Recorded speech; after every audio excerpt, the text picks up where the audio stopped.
Right? Ganyan. So hindi mo naman kasi kapatid pwedeng ikabit ng paganito dahil hindi siya babalanse.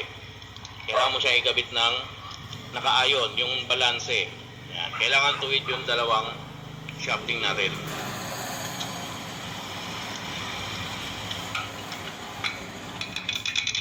Okay. So okay na yan.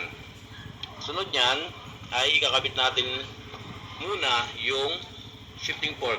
Ayan.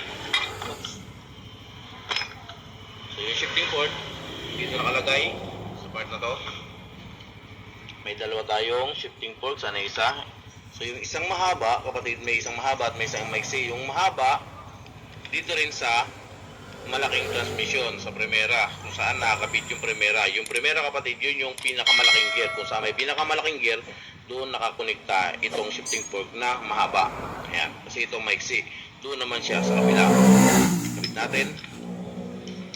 At ito, naka-asintayan doon sa may nakikita nyo na yan na kanal.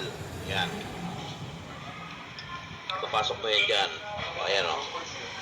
Okay? So, sunod, itong isa. Ayan. So, sa kabitan naman ito, kapatid, mayroon niyang kanal din, ano. Ayan o.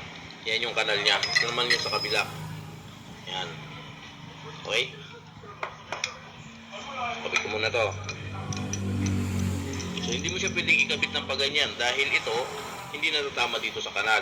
Kaya kailangan, nakaayon din siya doon sa kanal. Okay, tapos na yan. Kailangan mailak na natin ng ating pin. So, medyo sumasala, pero i-align mo lang yan, kapatid.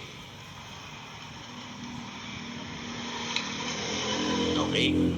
Medyo matigas lang siya, pupun natin ng konti. May mga pagkakataon kasi na malambot lang ito. Ayan. Pagkatapos, XRM lang ito, kapatid, XRM 125. Saan yung washer? So, washer, collar. Ayan. Tapos, itong gear. Ayan. Ilalim. So, itong collar na ito, nakapasok yan dito. Ayan.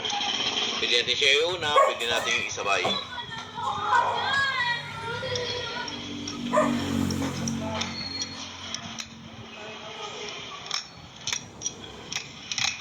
Ayan. Ikot-ikotin nyo lang para mag-fit pa yung mga gear na hindi naka-arrange ng maganda.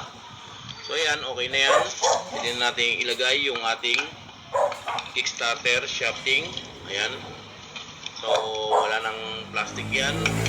Wala nang washer. Diretso lang. So nakatama